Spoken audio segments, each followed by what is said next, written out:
Hi, when I think back to some of the big investment mistakes I've made in my life, I think a lot of those mistakes were driven by my emotions, by my psychology, rather than a sort of a misunderstanding of the fundamentals driving a share. So here's just one example. I've on more than one occasion analysed a share, looked at it quite closely and decided not to buy. Let's say the share price was £1 at that point. So I've decided not to buy this share, and then a few weeks later, or maybe a few months, I've seen the share price take off, soar upwards and hit £1.50. And at that point I'm saying, oh no, I've missed out on all that profit. I was so close to buying that share. Why didn't I buy? And then I let my emotions take control and I go out and buy the share at £1.50, 50% higher than my original price I considered. I buy at £1.50 and I just do it in a hurry. I just press buy without doing any fresh analysis on the company, any fresh analysis on its sector and the industry that it's operating in. And more often than not, when I've done that, when I've chased a share price due to emotion, I've ended up losing money. Now that's just one example of how emotion can push you into bad investment decisions. And actually there are academics who've been studying this whole area for a long time now, and this whole research area is known as behavioral finance. And what people have discovered is there's a whole range of biases that humans have where their emotions, their psychology can lead them to make poor investment decisions. So there's loads of biases out there, but in this video I'm just going to look at 3 of the best known. So let's start by looking at loss aversion. So very simply, humans don't like to lose money. You might say that's not a very amazing revelation, and it's not. But that desire not to lose money can lead to investment mistakes. Let's say you bought a share at £1 and you then see the share price fall to 80p.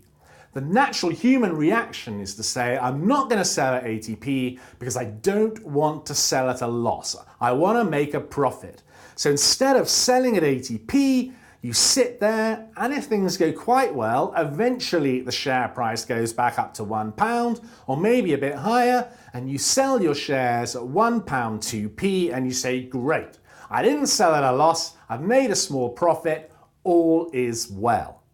But actually, that decision to hang on regardless at 80p may well have been a mistake. For starters, the share price actually might carry on falling because the company might be in trouble, so you might never have recovered your losses. And even if the share price does move back up to £1, that doesn't mean that your original decision to stay in at 80p was correct. Because actually, at that point, when the share was 80p, there may have been other, better investment opportunities out there in the stock market. You might have done better to sell up at 80p, take your loss, invest into a better share, and make a good profit on that share in time. Loss aversion can cause you to stay with bad shares, and you either make big losses or potentially not as much profit as you might make elsewhere. Another bias that the academics focus on is recency bias. So that's the idea that, with so many of us, if we've been in recession for 2 years, times are tough, it's natural to say, well, things are going to carry on in the same vein for another 2 or 3 years to come. We're going to have a long recession. But actually, recessions do normally end fairly quickly.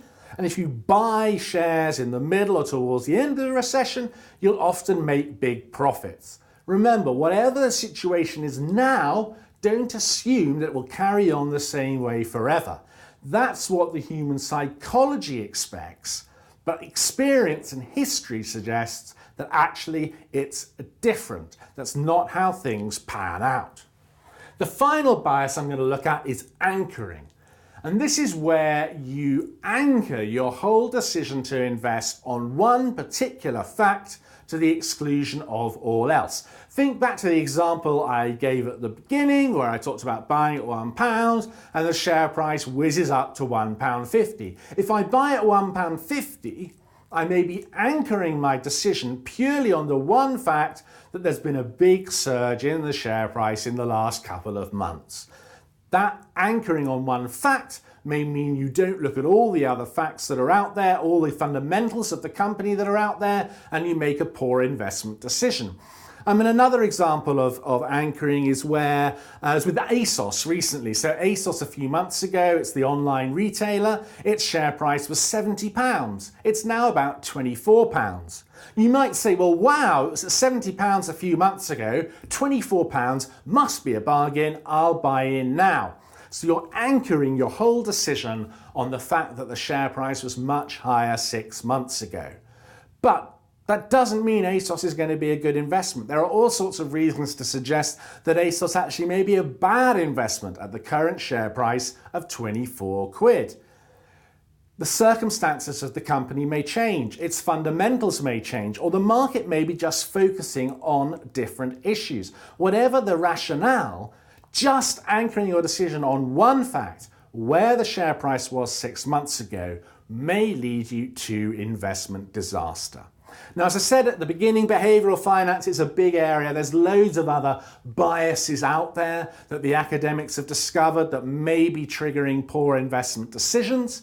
But I hope in this video I've just given a brief introduction and got you thinking about the fact that when you consider buying or selling a share, do remember that your emotions may be pushing you in the wrong direction. So instead of letting your emotions boss you around, try and focus on the fundamentals, try and focus rationally on the core facts, and more likely then you'll make the right investment decision. I'll be back with another video soon. Until then, good luck with your investing.